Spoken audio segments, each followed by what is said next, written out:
Tao! Allez, viens, Tao! Bonjour tout le monde, petite présentation et test d'une caméra sans fil de la société Anran. La société m'a contacté pour tester leurs produits. Si vous intéresse, vous avez tous les liens en description de la vidéo. Particularité du produit, le panneau solaire, il est intégré sur la caméra. On y trouve la notice d'utilisation en anglais et en espagnol. C'est la C3. La détection des mouvements en level faible, ça sera de 4 à 5 mètres, moyen 5 à 8 mètres et fort 8 à 13 mètres. On sera sur du 5 millions de pixels, 15 images par seconde. Elle supporte les cartes mémoire jusqu'à 128 Go. Le Wi-Fi, c'est du 2,4 GHz. Elle est IP66. Un gabarit de perçage, ça vous aidera pour faire les trous de fixation. Un câble USB-C. Des chevilles de fixation. Et la caméra. Sur la partie arrière, on a un support. On pourra mettre la caméra dans différentes positions. Sur la partie haute, on a le panneau solaire. On est sur 10,5 sur 7,5 cm. Sur la partie avant, on voit la caméra, un micro, le détecteur de mouvement. Sur la partie en dessous, on a accès directement au port USB-C de charge. Là, ça s'ouvre. Et on a le lecteur de carte SD. Un QR code avec le code d'identification de la caméra et un haut-parleur. Avant la première utilisation, on va charger la caméra. Je vous recommanderais pour la première charge d'utiliser le port USB-C de charge. Là, vous voyez la caméra après plusieurs mois de test. Elle a fonctionné tous les jours, 24 h sur 24. Et là, vous voyez comment elle est. Pour le final de la vidéo, je l'ai avancée ici. Mais à savoir qu'elle a toujours été posée ici à plat sur le bord de la maison. Bon, là, le positionnement solaire n'était pas du tout optimal. Bon, déjà, le bord de la maison faisait de l'ombre. Et en plus, normalement, c'est une caméra qui est plutôt penchée vers le bas, pour avoir la performance solaire maximale. Et malgré cela, je n'ai jamais rechargé la caméra. Elle a fonctionné en permanence, elle s'est toujours rechargée suffisamment. Mais bon, dans la mesure du possible, fixez-la correctement. Moi, je l'avais simplement posée telle quelle. Et elle a passé l'hiver sans problème. Je crois que le plus bas que j'ai vu en énergie, c'était aux alentours de 50%. Pour le final de la vidéo, je l'ai mise à ce niveau-là. Au niveau de l'application, c'est Anran. Ici pour accéder à la caméra, avec le direct. Là pour lancer un enregistrement vidéo. Arrêter l'enregistrement. Prendre une photo. Ici si vous avez besoin de parler dans la caméra. Imaginons il y a quelqu'un. Bonjour tout le monde, j'espère que vous allez bien. Ceci est une petite vidéo de présentation de la nouvelle caméra de Anran avec le panneau solaire intégré. Là pour activer, désactiver le son de la caméra. La qualité vidéo, avec le mode automatique qui s'adapte selon la qualité de votre connexion internet, le mode basse résolution et le mode haute résolution. Là, concernant la détection des mouvements qu'on verra un peu après, activer, désactiver la lumière, activer, désactiver la sirène.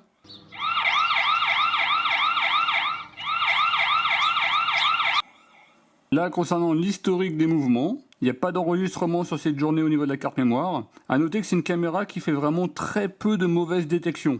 Par exemple, hier. Concernant ces détections, c'est moi qui suis passé sur le fond.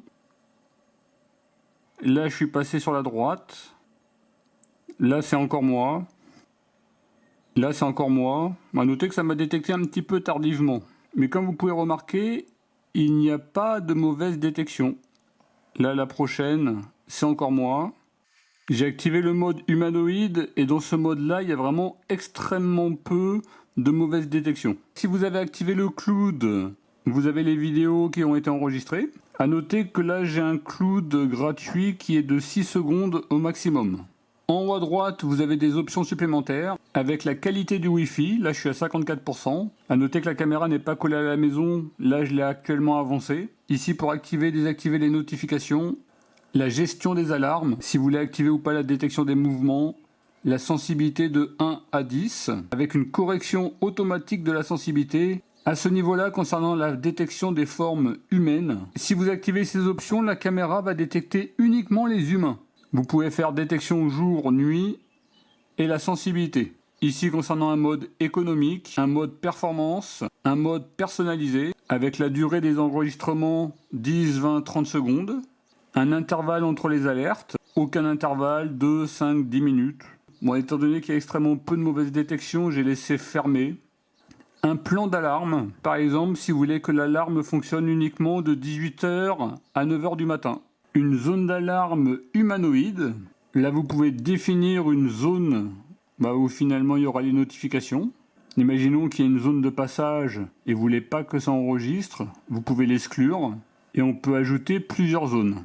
On peut aller jusqu'à 6 zones différentes. Ici, concernant le réglage de l'image, avec un réglage anti-scintillement, faire une rotation de l'écran, le mode de couleur, avec une vision intelligente, il va s'adapter le jour et la nuit, une vision nocturne couleur complète, ou une vision nocturne noire et blanche.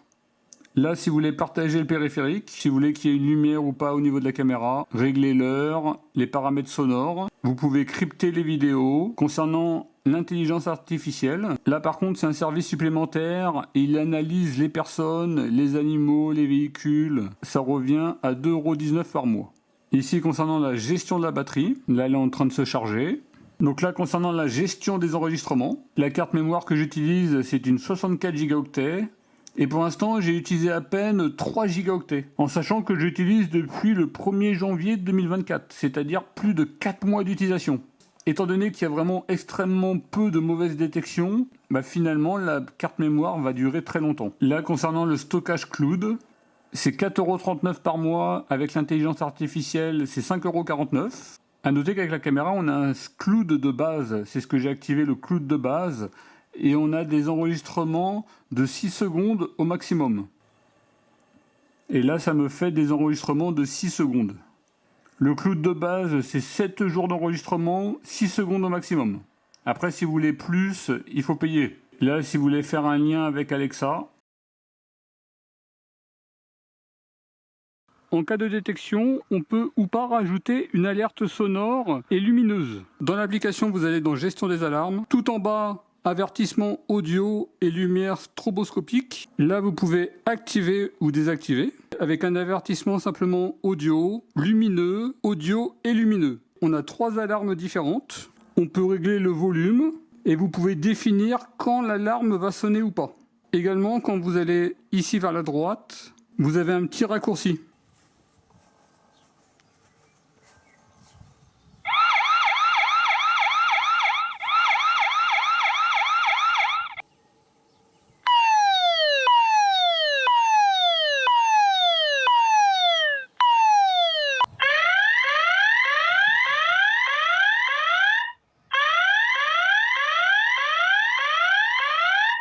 J'ai activé le mode humain.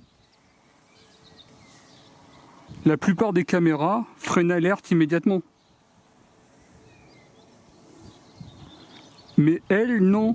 Le mode humain, ça permet vraiment de fortement limiter les mauvaises détections. J'ai utilisé en permanence le mode humain et j'ai vraiment vu extrêmement peu de mauvaises détections. C'était généralement le chien.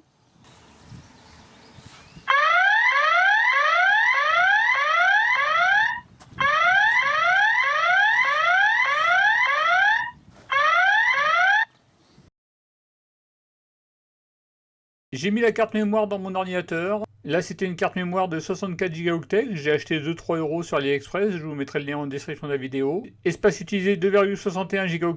C'est-à-dire que j'ai utilisé très peu au niveau de la carte. En sachant que j'étais en mode humanoïde. C'est-à-dire que la caméra détectait normalement uniquement que des humains. Ce qui limite le nombre de détections. Alors le 9 mars, par exemple, il y a eu 2 détections. Là, c'est moi. Là, c'est Romois. Là, par exemple, il y a eu 2 détections. Ah bah ça peut être considéré en mauvaise détection.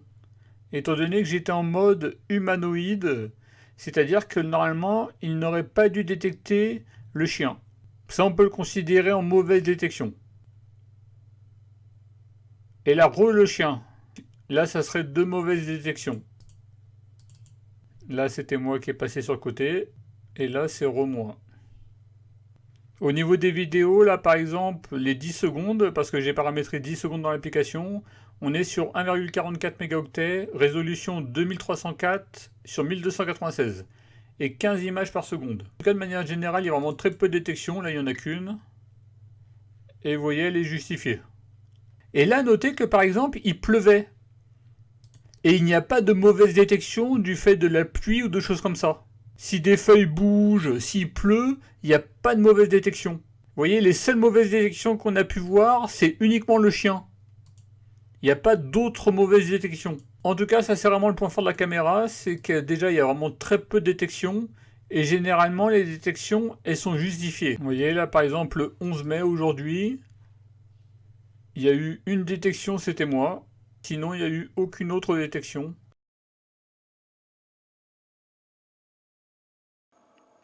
Tao! Allez, viens, Tao! Là, vous voyez la vision dans la nuit totale. Vous voyez ce que ça peut donner. Et quand on active la lumière, et là, vous voyez avec la lumière activée.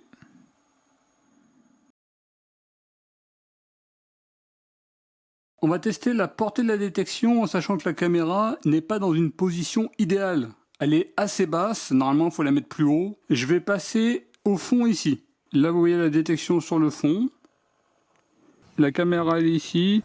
Quand je suis passé là-bas, on était sur 8 mètres, il n'y a pas eu de problème.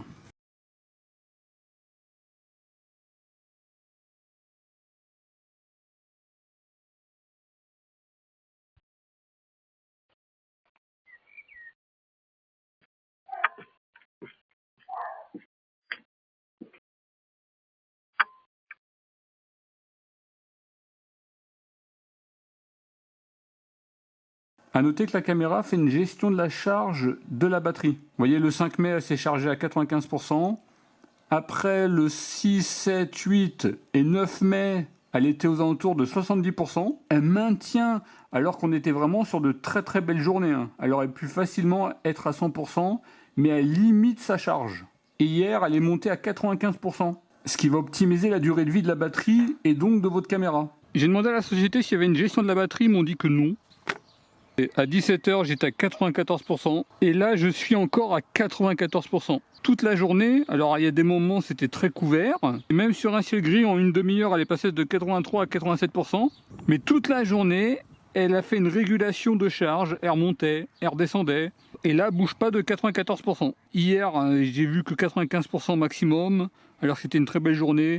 Là c'est pareil, sur leur graphique à 7 jours on voit qu'elle va jamais à 100%, alors qu'aujourd'hui elle aurait pu facilement atteindre les 100%. Pour moi elle fait une régulation de charge, ce qui va optimiser la durée de vie de la batterie. Elle fait pas du 100% en permanence. D'ailleurs 100% je crois que j'ai jamais vu avec la caméra, le plus haut que j'ai vu c'est 95%.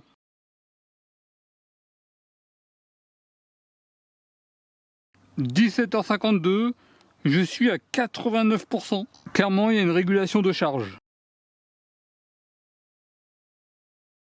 Je regardais les mauvais avis sur Amazon. À noter que la caméra elle est quand même assez bien notée, avec 4,6 sur 5. Donc cette personne se plaignait comme quoi la caméra, finalement, elle n'arrivait pas à se recharger, avec 2 à 3 alarmes par jour. Alors j'ai regardé la photo, et il faut dire que la caméra elle est vraiment extrêmement mal positionnée. Là il a mis la caméra sous la toiture, et le panneau solaire il est caché en partie par la toiture. Et ça, c'est vraiment extrêmement mauvais pour un panneau solaire. Il aurait dû mettre la caméra ici ou ici, mais pas sous la toiture. Vous devez faire en sorte qu'il n'y ait pas de l'ombre, surtout toute la journée, sur le panneau solaire.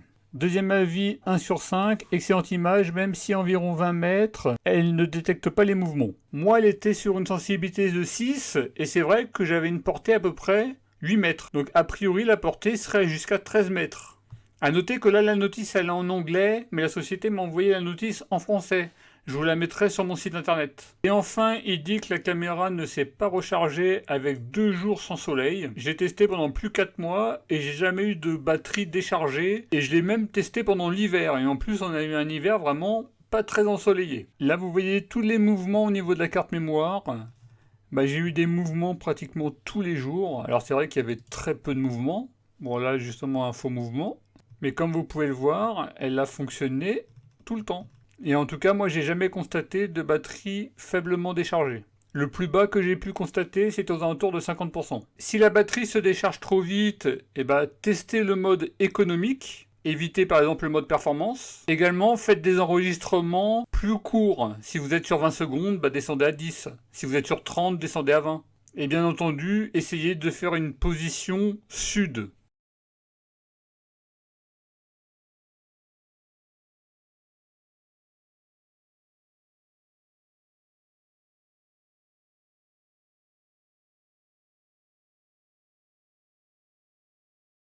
Voilà pour la petite présentation de la caméra Anran après plus de 4 mois d'utilisation en continu. Au niveau des avantages, le système de détection des mouvements qui est vraiment très performant. Et si on active le mode humain, là il n'y a pratiquement plus de mauvaise détection. Les seules mauvaises détections, c'est mon chien. Là, c'est vraiment le gros point fort et c'est la plus performante de toutes les caméras que je vous ai présentées en termes de détection. On a une bonne qualité d'image, plus de 4 mois d'utilisation sans problème, que ce soit au niveau de la charge, au niveau du fonctionnement. À noter que je ne l'ai jamais rechargée, même pendant l'hiver, et elle a toujours fonctionné en continu. On peut la poser tout simplement. Bon, par contre, on évitera, ça peut limiter la détection. Également, de l'eau pourrait rentrer dans la partie en dessous.